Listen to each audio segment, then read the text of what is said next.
신명기 서론입니다. 신명기의 유대인 명칭은 말씀드리란 뜻의 대발임이고 70인역 표제는 두 번째 율법이란 뜻인 듀테로노미온이고 우리나라에서는 하나님의 명령을 기록한 책이란 뜻의 신명기로 이름했습니다. 이 책은 모압 평지에서 이스라엘 자손을 상대로 한 모세의 고별 설교이기에 모세가 대부분 기록했다고 보고 모세의 죽음에 대해서만 여호수아나 다른 사람들이 기록했다고 봅니다. 현대 비평학자들은 왕정시대 이전이나 요시야 왕의 종교개혁에 따른 주전 7세기경의 기록이라고 보기도 하고 포로기 이후인 주전 5세기경에 기록된 것으로 보기도 합니다. 이 책의 수신자는 출애굽 당시 20세 미만인 사람들과 광야에서 태어나 성장한 세대입니다. 모세는 이 새로운 세대가 가나안에 들어가기 전에 그동안 있었던 일과 시내산 언약을 정리하여 전해주었습니다. 이 책에 있는 말씀이 이스라엘 백성에게 주어진 것은 그들이 요단 동편에 있는 모압 평지에서 여리고를 바라보며 진을 치고 있었던 때인데 신명기는 단순히 이전 역사를 요약한 책이 아니고 하나님과 맺은 언약과 율법 내용의 핵심이 담겨 있고 그 언약과 율법에 충실할 것을 권고한 책입니다. 신명기에는 이스라엘이 하나님에게 반역할 것과 그 반역과 배반으로 인해 심판을 받아 이방 나라에 흩어질 것과 그 후 다시 회복될 것이 예언되어 있습니다. 본책은 모압 평지에서 약 2달에 걸쳐 그동안 있었던 일들에 대한 회고와 3차에 걸친 설교로 구성되어 있습니다. 1장에서 4장은 모세의 1차 설교, 5장에서 26장은 2차 설교, 27장에서 마지막 장인 34장까지가 모세의 3차 설교입니다. 우리는 성경을 볼 때 율법은 우리에게 주어진 것이 아니고 유대인에게만 주어진 것으로 생각하기 쉽고 또한 율법은 지키기 어려운 법이라 생각하여 보지 않으려는 경향이 있습니다.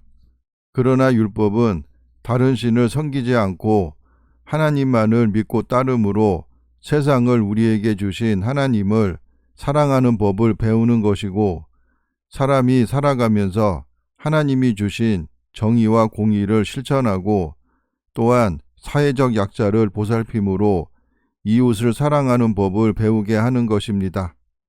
율법을 이 땅의 모든 사람이 지켜 사회 정의가 실현된다면 억울한 사람, 배고픈 사람이 없어질 것이므로 율법은 우리에게 멍에를 씌우는 것이 아니고 오히려 삶을 주는 것입니다. 1장은 모세가 선포한 말씀입니다. 모세가 출애굽 40년 11월 1일에 요단 저쪽 숲 맞은편에 아라바 광야에서 이스라엘 무리에게 말씀을 선포합니다.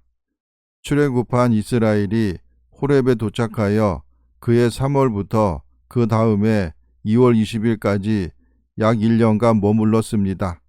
이 기간에 십계명, 각종 규례, 성막제도, 제사에 관한 규례를 받았고 아울러 성막에 대한 계시를 모세가 받고 그에 따라 성막을 건축했습니다.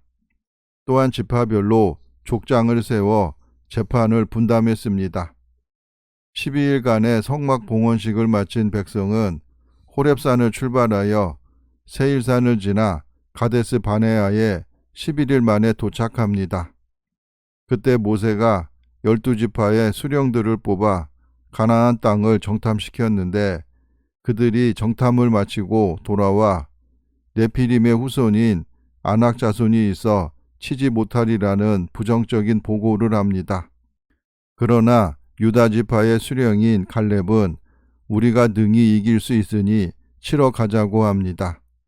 이 일로 백성들이 모세를 원망하자 하나님께서 이스라엘의 이러한 불신앙적인 행태를 보시고 출애굽 1세대는 아무도 가나안 땅에 들어가지 못할 것이고 여호수아와 갈렙만이 온전히 하나님을 따랐기에 그들만이 가나안에 들어갈 수 있다고 하십니다.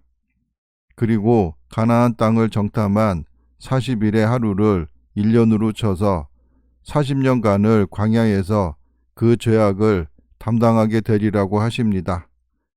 이어 골짜기에는 아말렉인과 가나안인이 거주하니 내일 돌이켜 홍해길을 따라 광야로 들어가라고 하셨는데 백성들이 하나님의 말씀을 거역하여 가데스 근처 세일산 꼭대기에 올라 가나안으로 진격하다가 아말렉인과 가나안 사람들에게 공격을 당해 호르마까지 쫓기게 됩니다.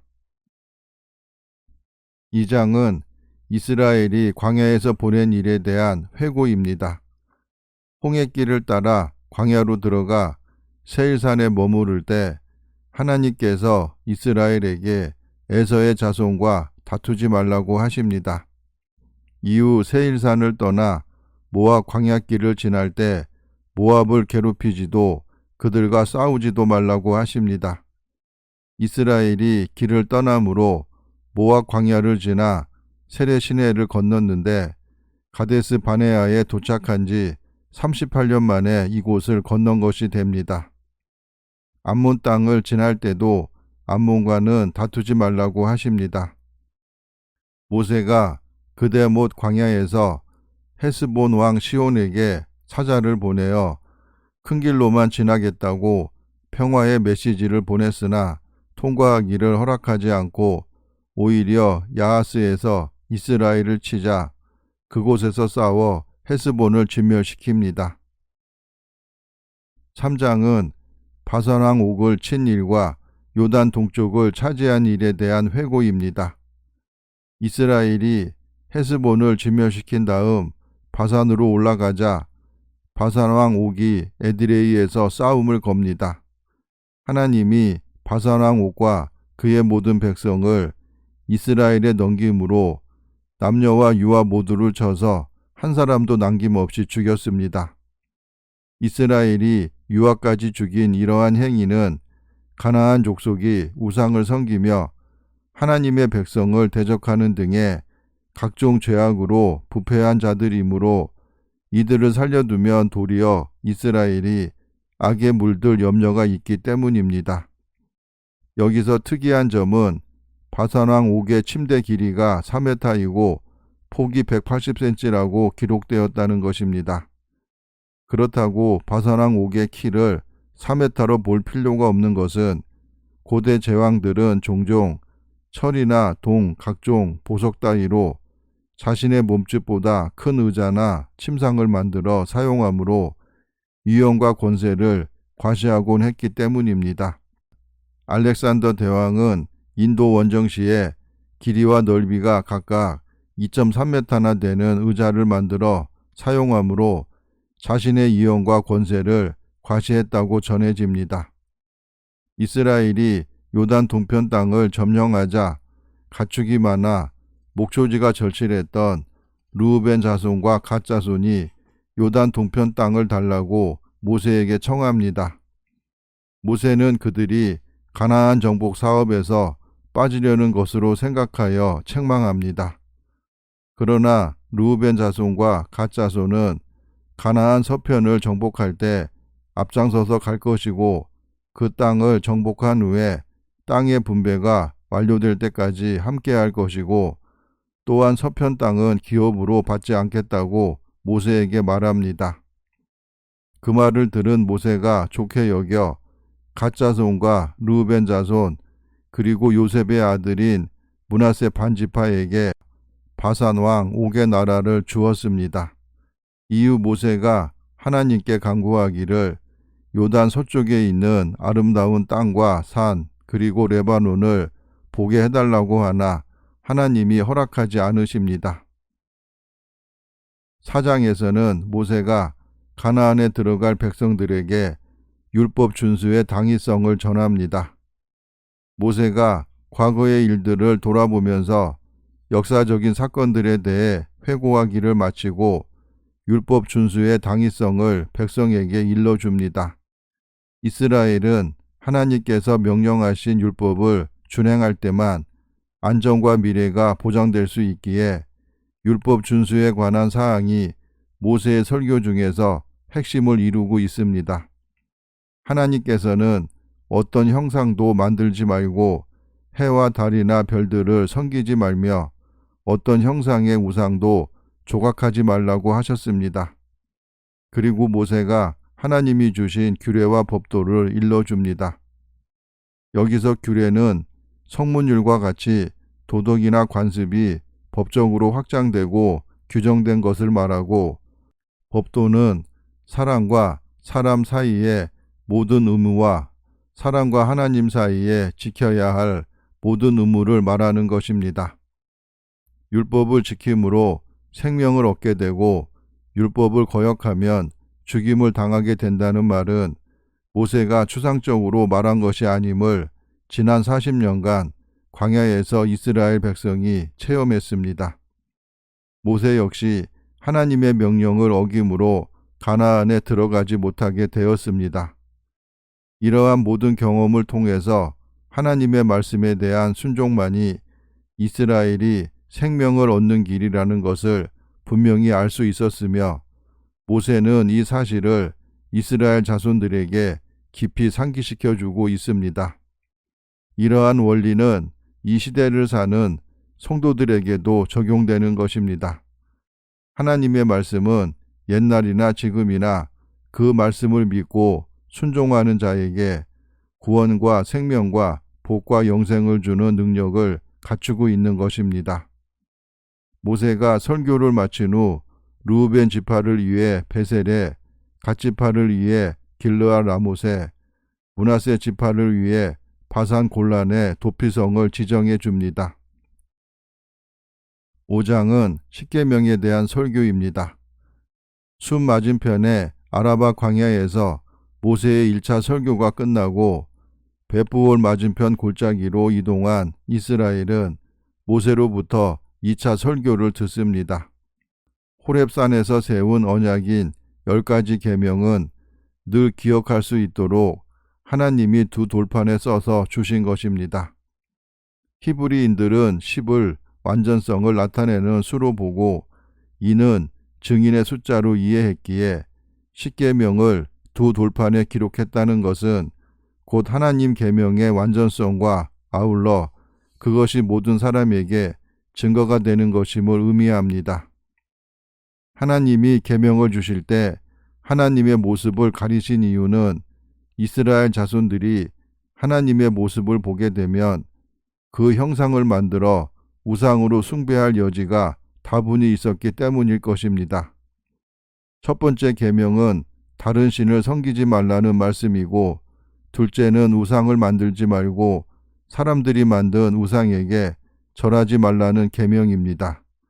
셋째로는 하나님의 이름을 함부로 부르지 말라는 것이고, 넷째는 안식일을 지켜야 한다는 것이고, 다섯째는 부모를 공경하라는 것이고, 여섯째는 살인하지 말라는 것이고, 일곱째는 간음하지 말라는 것이고, 그리고 여덟째는 도둑질하지 말라는 것이고, 아홉째는 이웃에 대해 거짓말로 증언하지 말라는 것이고, 마지막 10번째는 탐심에 대한 말씀입니다. 6장은 여호와의 명령과 규례와 법도를 행하라는 말씀과 불순종에 대한 경고입니다. 5장에 이어 본장에서 모세의 2차 설교가 진행됩니다. 모세의 설교는 다음과 같습니다. 이스라엘은 하나님의 명령과 규례와 법도를 듣고 마음에 새기고 기록하여 지키고 행하고 마음을 다하고 뜻을 다하고 힘을 다하여 하나님 여호와를 사랑해야 합니다. 그러면 하나님으로부터 복을 받아 젖과 꿀이 흐르는 땅에서 크게 번성하게 되고 오래도록 살게 해 주실 것입니다. 가나안에 들어가서 가나안 족속이 건축한 성읍과 집 그리고 포도원과 올리브 나무를 차지하여 배가 부르게 되더라도 다른 신을 섬기지 말고 하나님을 시험하지 말고 하나님의 명령과 증거와 규례를 지켜 정직하고 선량한 일을 하면 그것이 백성들의 의로움이 될 것입니다. 7장은 이스라엘은 하나님이 택하신 성민이라는 말씀입니다. 본장의 모세의 설교는 다음과 같습니다. 가나안에 들어가면 그 족속을 불쌍히 여기지 마라 진멸하고 그들과 어떠한 언약도 하지 말고 혼인도 하지 말 것은 그들이 하나님을 버리고 자기네 신을 섬기게 할 것이기 때문입니다. 하나님이 세상 모든 민족 중에서 이스라엘을 택해 주신 것은 아브라함과 이삭과 야곱과의 언약을 이루기 위함이고 이스라엘을 사랑하기 때문입니다. 하나님은 신실하신 분이라 하나님을 사랑하고 계명을 지키는 자에게는 천대까지 그의 언약을 이행하시고 인애를 베푸시지만 하나님을 미워하는 자에게는 당장에 보응하여 멸하실 것입니다. 하나님의 법도를 듣고 지켜 행하면 복을 주시어 양식과 가축 그리고 자녀가 풍성하게 해주실 것이며 질병에 걸리지 않게 해주실 것입니다. 가나안에 들어가서 그 민족의 수를 보고 겁먹지 말 것은 하나님이 이전에 애굽을 이적과 기사로 치셨기 때문입니다. 가나안의 조각한 신상들을 불사르고 신상에 입힌 금과 은을 탐내서 취하지 말아야 할 것은 신상들은 하나님이 가증히 여기는 것이기 때문입니다. 8장은 이스라엘이 차지할 가나안 땅에 대한 언급입니다. 이스라엘을 광야에서 40년을 보내며 낮추고 줄이게 하여 만나를 먹게 하신 것은 사람이 떡으로만 사는 것이 아니고 하나님의 입에서 나오는 모든 말씀으로 살게 되는 줄을 깨닫게 하신 것입니다. 그 증거가 되는 것은 40년 동안 백성의 의복이 헤어지지 않았고 발이 부르트지 않았다는 것입니다. 하나님이 광야 생활을 시키신 것은 사람이 자기 아들을 징계하는 것 같이 하나님 역시 이스라엘을 징계하신 것이라는 사실을 기억해야 합니다. 이제는 징계 기간이 끝났기에 하나님이 아름다운 땅 가나안을 주셨습니다. 그 땅은 샘이 있고 곡식과 꿀 그리고 과일이 풍부하고 철과 동이 돌처럼 많은 곳입니다. 가나안에 들어가 배가 부르면 옥토를 주신 하나님을 찬양해야 하고 애굽에서 종이었던 때와 광야 생활의 고단함을 잊지 말아야 합니다. 배가 불러 마음이 교만해짐으로 인해 하나님을 잊고 다른 신을 섬겨 그것들에게 절하면 멸망한다는 사실을 반드시 기억해야 합니다. 9장은 백성의 불순종에 대한 경고입니다. 하나님이 아낙 자손을 쫓아내 이스라엘이 가나안을 차지하게 되더라도 가나안을 정탐할 때 아낙 자손 때문에 겁을 먹었던 사실을 기억해야 합니다. 가나안을 차지하게 되는 것은 이스라엘의 공의와 정직함 때문이 아니고 가나안 민족들의 악함과 아브라함과 이삭과 야곱에게 하신 맹세를 이루려는 것이기 때문입니다. 이스라엘은 모세가 40일이 넘는 기간을 떡이나 물도 먹지 않고 시내산에서 하나님의 명령을 받을 때 아론과 함께 금송아지를 만들어 숭배했습니다. 그때 하나님의 진노로 백성을 진멸하려 했으나 모세의 간구로 살아난 것입니다.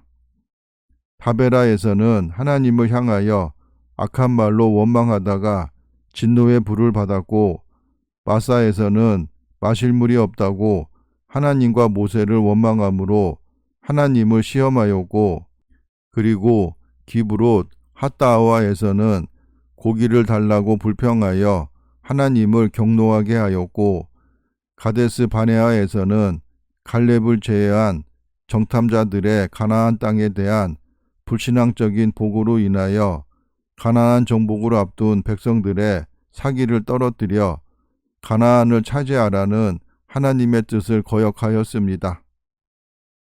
10장은 십계명을 다시 받는 장면에 대한 회고입니다.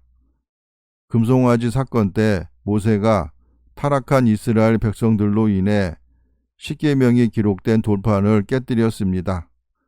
모세가 하나님의 명령으로 두 돌판을 다듬어 시내산으로 올라 십계명을 다시 받아와서 레위 지파에게 두 돌판을 궤에 넣어 보관하게 하고 그 언약궤를 매게 합니다. 6절에서 아론이 모세라에 이르러 죽었다고 했는데 호렙산이 모세라 성읍 안에 있었나 봅니다. 모세가 다시 설교를 이어갑니다. 하나님을 경외하여 그의 모든 도를 행하고 그를 사랑하며 마음을 다하고 뜻을 다하여 하나님을 섬기고 하나님의 명령과 규례를 지키고 마음에 할례를 행하고 목을 곧게 하지 말아야 합니다. 하나님이 사람을 외모로 보지 않고 뇌물을 받지 않고 고아와 과부를 위해 정의를 행하고 나그네를 사랑하여 떡과 옷을 주시는 것처럼 이스라엘도 나그네를 사랑해야 합니다. 하나님은 야곱의 식구 70인만이 애굽으로 내려갔으나 지금은 하늘의 별처럼 많게 해주신 분이기에 그런 하나님을 찬송하고 경외해야 합니다. 11장에서는 하나님이 행하신 큰 일을 회고함으로 모세의 두 번째 설교가 끝납니다. 하나님이 애굽에 10가지 재앙을 내리심으로 이스라엘을 애굽에서 나오게 하셨고 이스라엘을 추격하는 애굽 군대와 말과 병거를 홍해에 수장시키셨습니다.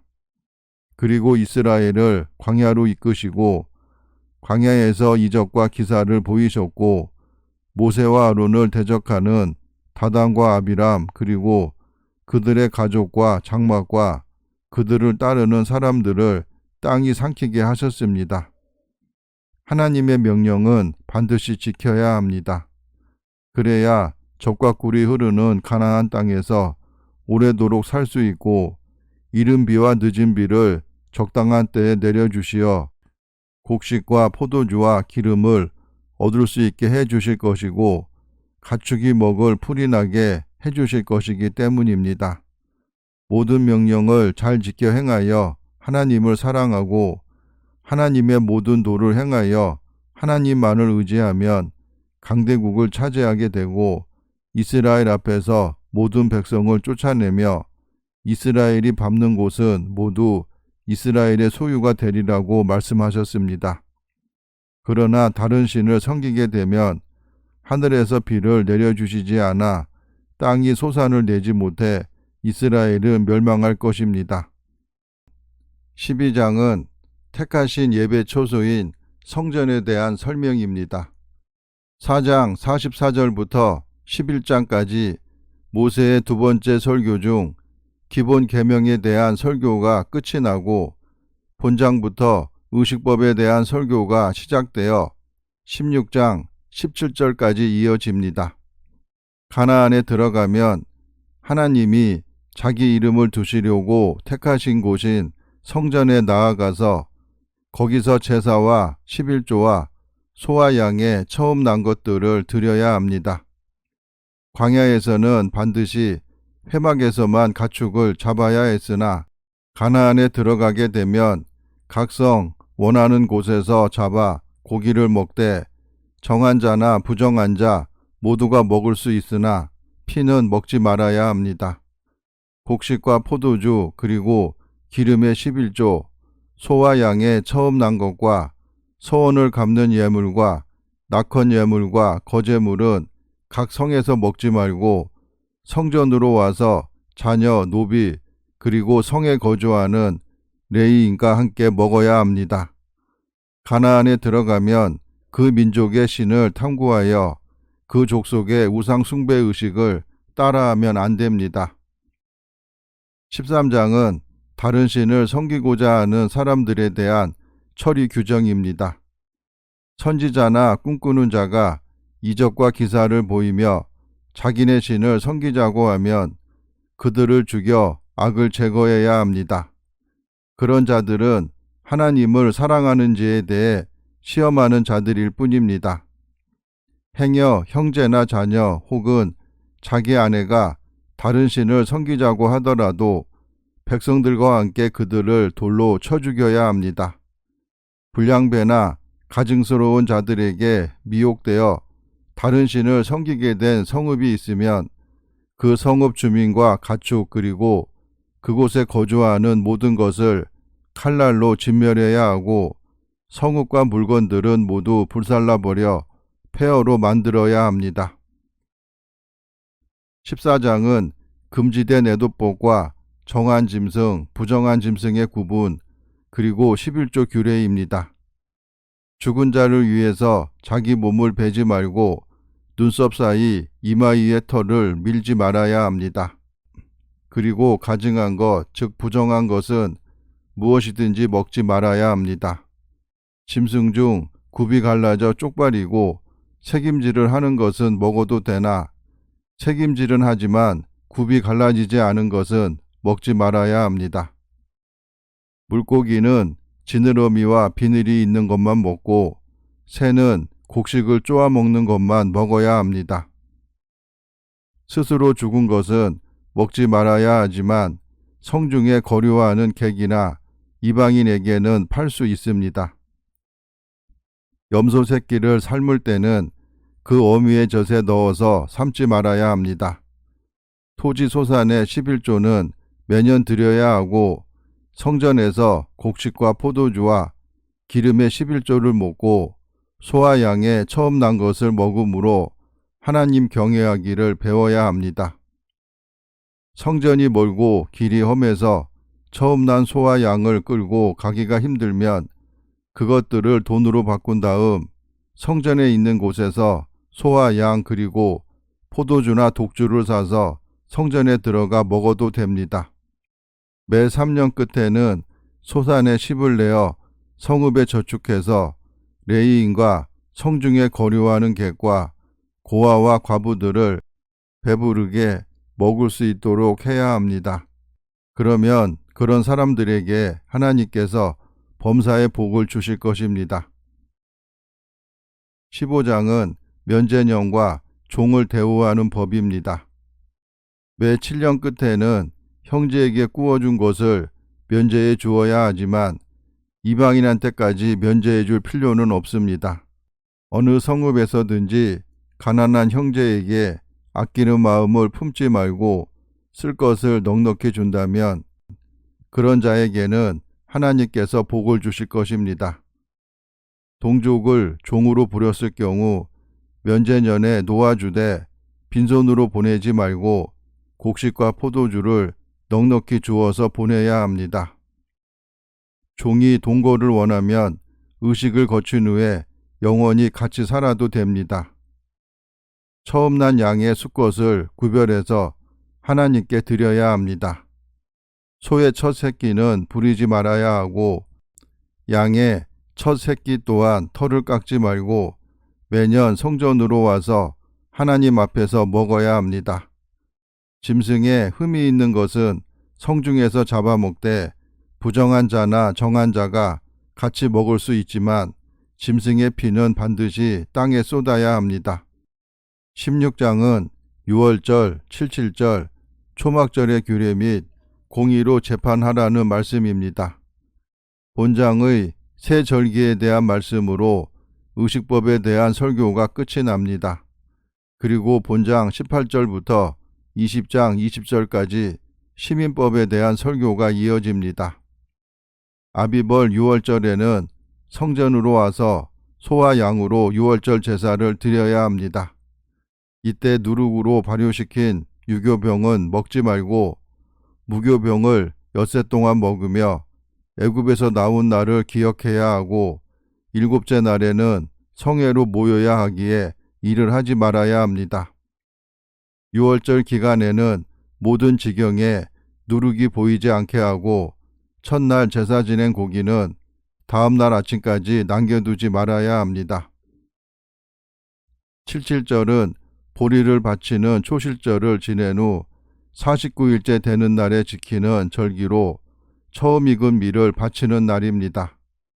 이날은 자녀와 노비 그리고 성중에 있는 레위인과 객과 고아와 과부가 성전에서 즐겁게 먹을 수 있도록 준비해야 합니다. 타작마당과 포도주를 거두어 드리는 7월 15일부터 이래 동안 초막절을 지켜야 합니다. 이스라엘 모든 남자는 1년에 3번, 즉 무교절, 칠칠절, 초막절에 성전에 나와야 하고 성전에 올 때는 그 힘에 닿는 대로 준비해서 하나님께 드려야 합니다. 가나안에 들어가면 각 성에서 지파별로 재판장들과 지도자들을 두어야 합니다. 그들은 백성을 재판하되 사람을 외모로 보지 말아야 합니다. 재판장들과 지도자들이 뇌물을 받지 않고 공의만을 따르게 된다면 그 땅에서 모든 백성이 편안하게 살 수 있습니다.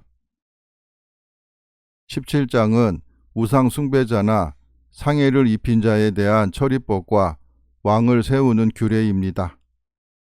흠이나 악질이 있는 소와 양은 하나님께 드리면 안 됩니다. 다른 신을 섬기거나 1월 성신에게 절하는 사람은 돌로 쳐 죽여야 하는데 이때 2사람이나 3사람의 증언이 있어야만 죽일 수 있습니다. 이런 자를 죽일 때 증인이 먼저 손을 대고 그 다음에 백성이 손을 대야 합니다. 성중에서 피를 흘렸거나 다투었거나 구타했거나 서로 간에 고소하는 일이 생겼는데 그에 대한 판결이 어려우면 성전 제사장에게 가서 물어야 합니다. 무법하게 행하고도 제사장이나 재판장의 판결을 받아들이지 않으면 그 사람을 죽여 이스라엘 중에서 악을 제하여 버려야 합니다. 왕을 세울 때는 타국인으로 하지 말고 반드시 동족 중에서 세워야 하고 왕은 말을 얻기 위해 백성을 애굽으로 보내면 안 됩니다. 그리고 왕은 아내를 많이 두지 말아야 하고 은금 역시 많이 소유하지 말아야 합니다. 왕은 율법을 자기 옆에 두고 읽어 하나님 경외하기를 늘 배우고 율법의 모든 말과 규례를 지켜 행함으로 형제 이에 교만하지 말아야 합니다. 그리고 왕이 하나님의 명령에 좌나우로 치우치지 않으면 그의 자손들이 왕위에 있는 날이 길어질 것입니다. 18장은 제사장과 레위 사람의 목과 선지자를 세워주신다는 약속입니다. 제사장과 레위 지파의 기업이 별도로 없는 것은 백성들이 하나님께 바치는 것이 기업이 되기 때문입니다. 제사장의 몫은 백성들이 바치는 소와 양의 앞다리, 볼과 위, 그리고 처음 거둔 곡식과 포도주와 기름과 처음 깎은 양털과 레위인이 바치는 11조이고 레위인의 몫은 백성이 바치는 11조입니다. 레위인은 6개의 도피성을 포함한 가나안 전역 48개 성읍에 흩어져 거주해야 하는데 그 이유는 이스라엘 전역에 걸쳐 종교적, 교육적 직무를 원활히 수행하기 위함입니다. 지방에 거주하던 레위인이 중앙 성소에서 직무를 수행하고 싶어 성소로 오게 되면 그에 대한 몫은 성소에 거주하는 레위인과 같고 그가 지방에서 가옥을 판 것은 그의 별도의 소유가 됩니다. 가나안에 들어가 살 때 몰렉에게 자식을 바치는 자, 점쟁이, 기륭을 말하는 자, 요술하는 자, 무당, 진언자, 신접자, 박수, 초혼자를 용납해서는 안 됩니다. 하나님이 모세가 죽은 이후에도 선지자를 세워주시는 것은 이스라엘 백성이 하나님의 말씀을 직접 듣는 것을 감당할 수 없기 때문으로 그들이 호렙산에서 요구한 적이 있었습니다. 19장은 도피성과 증인을 세우는 규례입니다. 요단 동편과 서편 각각 3성읍에 도피성을 세워 살인자를 그리로 도피할 수 있도록 해야 합니다. 살인자가 도피성으로 가서 살 수 있는 경우는 원한이 없이 부지 중에 그의 이웃을 죽였을 때로 이웃을 미워하여 계획적으로 죽인 경우는 보복자의 손에 넘겨 죽여야 합니다. 가나안에 들어가면 이웃의 경계표를 옮겨 땅을 차지하면 안 됩니다. 그리고 모든 죄에 대해서 판단할 때 두세 증인의 증언으로 사건을 확정지어야 하고, 증인이 위증하여 형제를 모함한 것이 드러나면 모함한 자에게 모함한 그대로 갚아주어야 합니다. 20장은 적군과 싸울 때의 규례입니다. 적군과 싸우게 되면 병사의 수나 무기가 많다고 두려워할 필요가 없는 것은 이스라엘 백성에게는 하나님이 함께 하시기 때문입니다. 새 집을 건축하고 낙성식을 행하지 못한 자와 포도원을 만들고 그 과실을 먹지 못한 자, 그리고 여자와 약혼하고 결혼하지 못한 자, 두려워서 마음이 허약한 자는 전쟁에 참여시키지 말고 집으로 돌려보내야 합니다. 가나안 족속에 호흡 있는 것은 모두 진멸해야 합니다. 그러나 가나안 성읍이 아닌 다른 성읍을 치려할 때는 먼저 화평을 선언해야 합니다. 그 성읍이 화평으로 보답하면 조공을 내게 하여 이스라엘을 섬기게 하고, 화평을 거부하면 그 안의 남자를 다 쳐 죽이고 여자들과 유아들 그리고 가축들과 성읍 가운데 있는 모든 것을 탈취물로 삼고 빼앗은 것은 먹을 수 있습니다. 성읍을 탈취할 때 과일나무는 먹을 것을 제공하는 것이므로 찍지 말고 다른 나무는 찍어 무기를 만들어도 됩니다. 21장은 살인자를 알지 못했을 경우와 여자 포로를 아내로 삼는 규정입니다. 사람이 죽었는데 살인자를 알지 못할 경우 그 성읍의 장로들이 물이 항상 흐르고 갈지도 않고 씨를 뿌린 일도 없는 골짜기로 가되 부리지 않고 멍에를 매지 않은 암송아지를 끌고 가서 그 송아지의 목을 꺾어 죄를 속량해야 합니다. 여자 포로를 아내로 삼고자 하면 그 여인의 머리를 밀고 손톱도 베고 의복을 벗긴 다음 같이 살면서 그 여인으로 하여금 자기 부모를 위해 한 달 동안 애곡할 수 있는 기간을 주어야 합니다. 포로 여인과 결혼한 후에 내보내려면 그 여인의 마음대로 가게 하고 결코 돈을 받고 팔지 말고 종으로 여기지 말아야 합니다. 아내가 2명이 있는 경우 미움을 받는 여인의 아들이 장자라도 사랑받는 자의 자식을 장자로 삼지 말아야 합니다.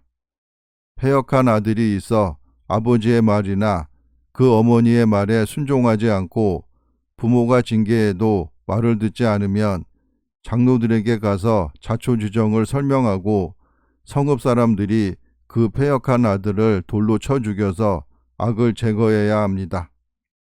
죄가 있어 나무에 달아 죽이게 되면 밤새 나무에 둠으로 땅을 더럽히지 말아야 하고 그날 장사를 치러야 합니다. 22장은 순결에 관한 법입니다. 형제의 소나 양이 길 잃은 것을 보거든 못 본 채 하지 말고 끌어다 형제에게 주고, 낙이나 의복도 마찬가지고 형제의 낙이나 소가 길에 넘어져 있으면 일으켜 주어야 합니다. 여자는 남자의 의복을, 남자는 여자의 의복을 입지 말아야 합니다. 길을 가다가 나무에 새와 그 새끼와 알이 있으면 동시에 취하지 말고 어미는 놓아주어야 합니다. 집을 지을 때 난간을 만들어 사람이 떨어지지 않게 하고, 포도원에 2 종자를 섞어서 뿌리지 말고 소와 나귀를 함께 묶어 밭을 갈게 하지 말고, 양털과 배실로 섞어 짠 옷을 입지 말고 겉옷에는 반드시 술을 만들어서 달아야 합니다. 아내를 맞이한 남자가 여자에게 누명을 씌어 처녀임을 보지 못했다고 했을 때 후에 처녀임이 확인되면 은 100세겔을 장인에게 주어야 하고 그 부인을 절대 버릴 수 없습니다. 그러나 부인이 처녀가 아니었음이 밝혀지게 되면 돌로 쳐 죽여야 합니다. 남자가 유부녀와 동침하면 둘 다 쳐 죽이고 처녀가 약혼한 후 남자와 동침하면 둘 다 쳐 죽여야 하고 남자가 여자를 강간했다면 남자만 쳐 죽여야 합니다. 남자가 약혼하지 않은 처녀를 만나 동침하다 발각되면 처녀의 아버지에게 50세겔을 주고 그 처녀를 아내로 삼아야 합니다. 23장은 총회에 들어올 수 없는 사람들입니다. 고환이 상한 자나 은경이 잘린 자, 사생자는 10대에 이르기까지 총회에 들어올 수 없습니다. 암몬 사람과 모압 사람은 이스라엘이 애굽에서 나올 때 부올의 아들 발람에게 뇌물을 주어 저주하게 했으므로 영원히 총회에 들어올 수 없습니다. 에돔 사람은 형제고 애굽 사람은 객이므로 그들의 3대 후의 자손은 총회에 들어올 수 있습니다. 화장실은 진영 밖에다 만들어야 하고 이를 보고 나면 삽을 이용해 흙으로 덮어야 합니다. 몽정한 자는 진영 밖으로 나가서 해질녘에 목욕하고 들어와야 합니다.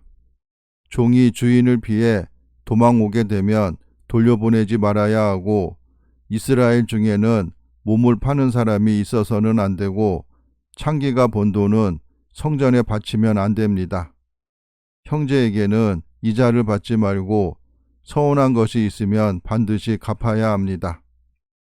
포도원에 가서 포도를 맘대로 따먹어도 되지만 그릇에 담아오면 안 되고 곡식밭에 가서 이삭을 따도 되지만 낫으로 베면 안 됩니다.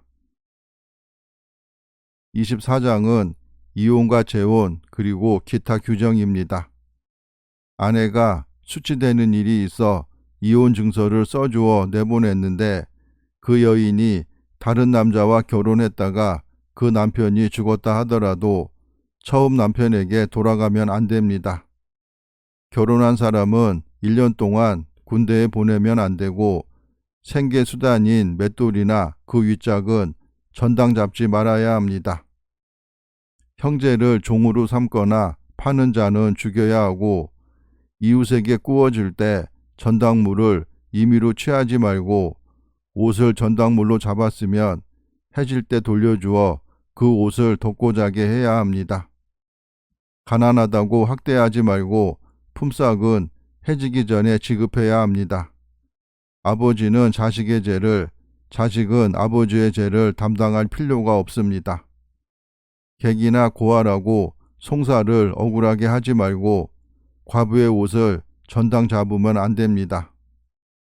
밭에 곡식을 벨 때 나그네와 고아와 과부를 위해 남겨두고 올리브 열매를 떨 때도 마찬가지입니다. 25장은 죽은 형제에 대한 의무와 기타 규정입니다. 사람들 사이에 시비가 생기면 재판장은 악인을 정죄하고 그에게 태형이 합당하면 40대까지만 때려야 합니다. 곡식을 떠는 소의 잎에 망을 씌우지 말아야 합니다. 형제가 함께 살 때 그 중에 한 명이 죽고 아들이 없으면 형제 중에서 그 여인을 아내로 삼아 아들을 낳을 수 있도록 해주어야 합니다.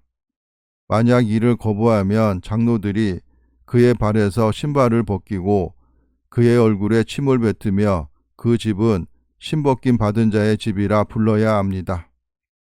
남자가 싸울 때 한 사람의 아내가 다른 남자의 음낭을 잡으면 그 여인의 손을 찍어야 합니다. 저울의 줄을 이용해서 속이면 안 됩니다. 가나안에 들어가면 반드시 하나님을 두려워하지 않고 이스라엘의 약한 자들을 친 아말렉을 기억하여 그들을 반드시 진멸해야 합니다. 26장은 토지소산을 바치는 규정입니다.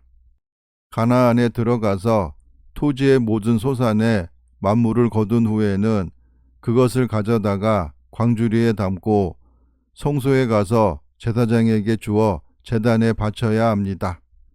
매 셋째 해의 11조는 레위인과 객과 고아와 과부에게 주어 성읍 안에서 그들이 먹고 배부르게 해야 합니다.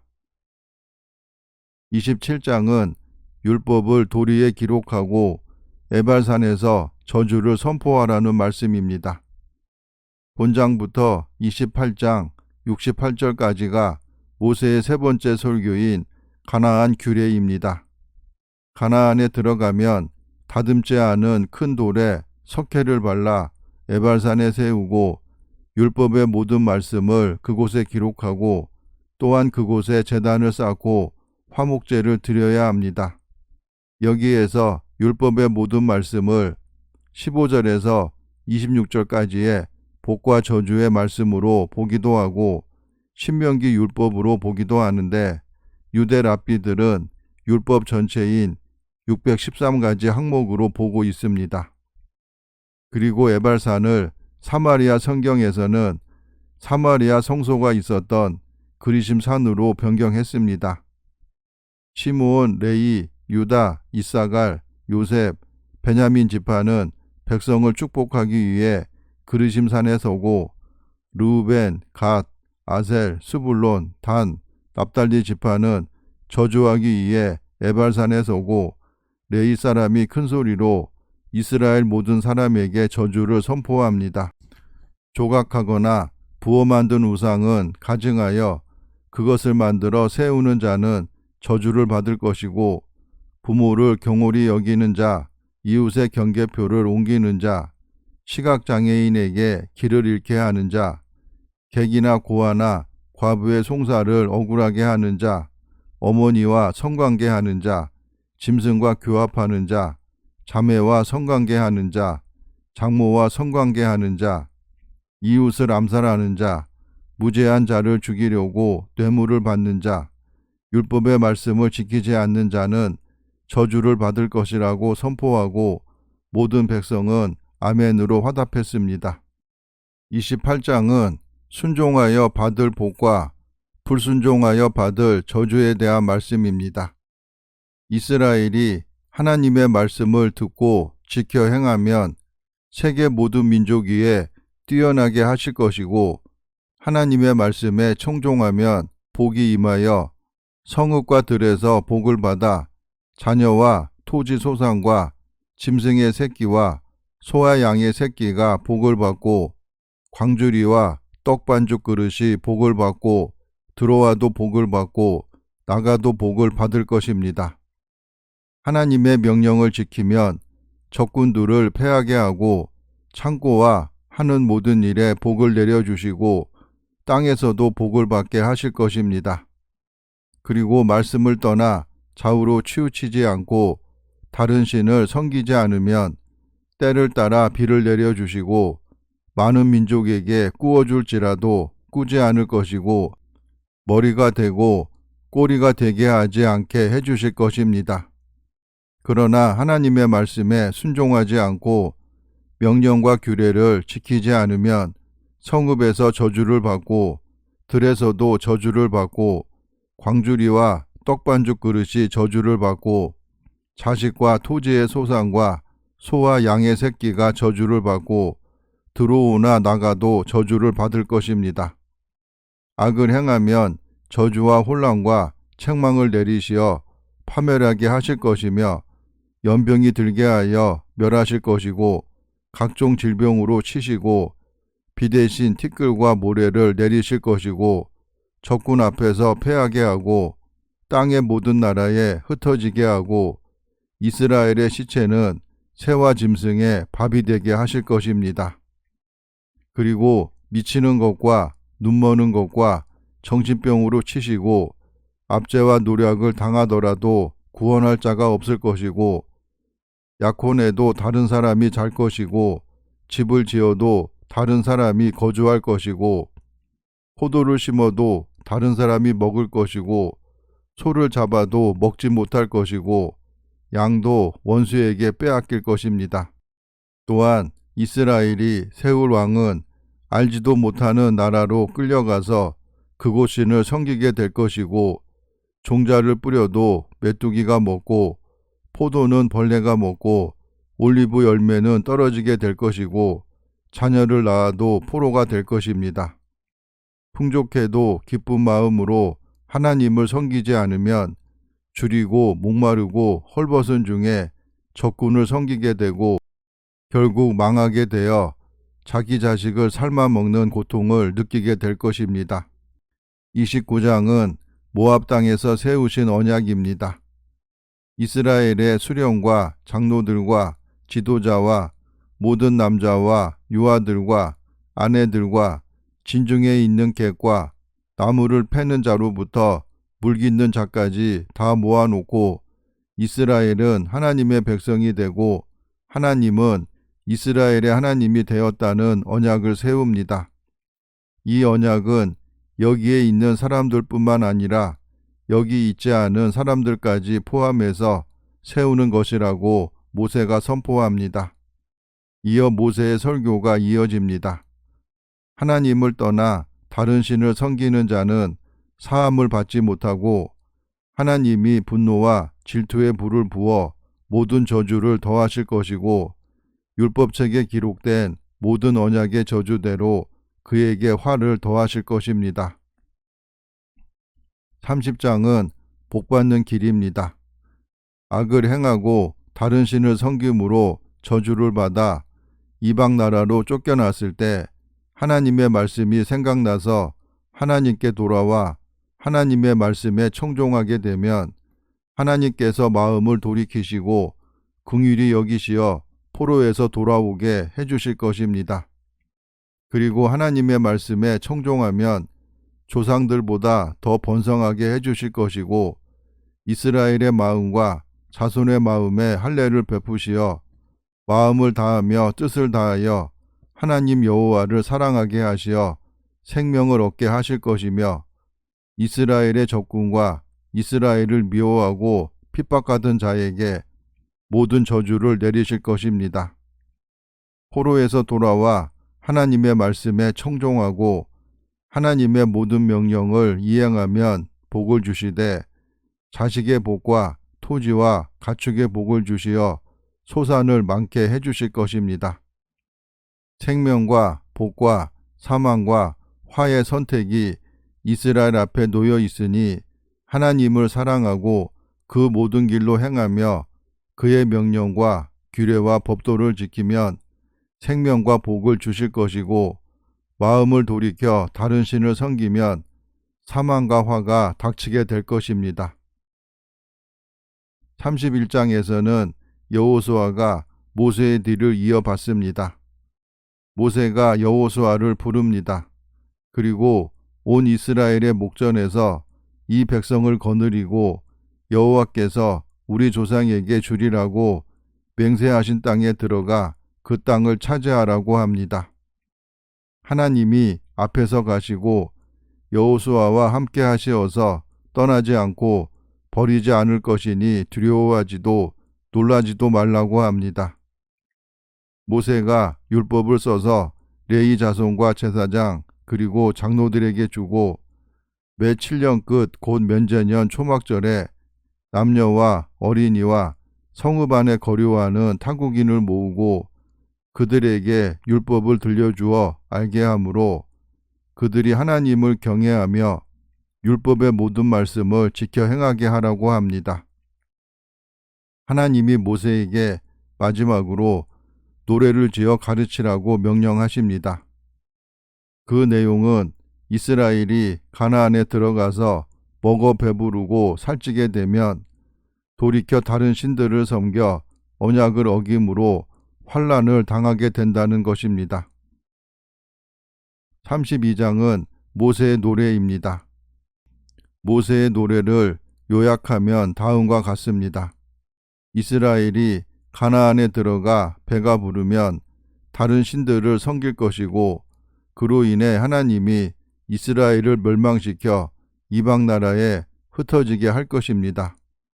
그러나 이방 나라에서 이스라엘을 반드시 다시 돌아오게 하여 가나안에서 살게 해주실 것이므로 포로로 잡혀가서 살게 될 때 이 노래를 기억하라는 것입니다. 33장은 모세의 축복입니다. 1절에서 모세를 하나님의 사람이라고 부른 이유는 모세에 의해 선포되는 축복이 모세가 하나님으로부터 받아 선포한다는 것임을 강조하기 위함입니다.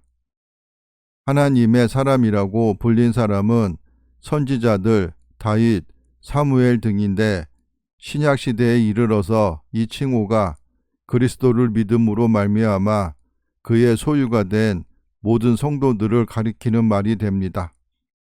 모세가 죽기 전에 선포한 본장의 축복은 유언의 성격을 지니고 있어 엄숙한 가운데 선포된 말씀이라고 할 것입니다.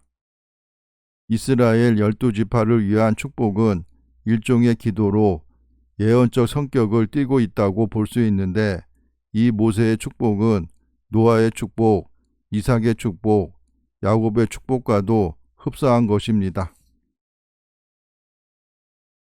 34장은 모세가 죽는 장면입니다. 비스가사는 가나안을 조망하는데 최적의 장소입니다. 모세가 그곳에서 가나안 땅을 보고 120세의 나이로 생을 마감하는데 모세는 80세의 부름을 받아 40년 동안을 하나님의 충성된 종으로서의 소임을 다했습니다. 모세가 생을 마감하자 이스라엘 백성들이 모세를 위해 30일 동안을 애곡했습니다. 모세가 죽은 뒤 모세로부터 안수를 받은 여호수아가 후계자가 되었고 백성들은 그에게 순종하였습니다. 10절에서 12절을 보통 모세의 비문이라고 합니다. 6절에 모세가 묻힌 곳을 아는 자가 없다고 기록되었는데 이는 하나님이 천사장 미가엘을 보내 모세의 시신을 인간이 알지 못하는 곳에 장사하도록 명하셨던 것 같습니다.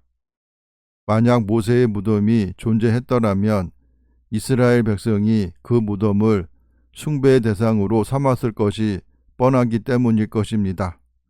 어떤 사람은 모세가 에녹과 엘리야처럼 승천했다고 보기도 합니다. 감사합니다.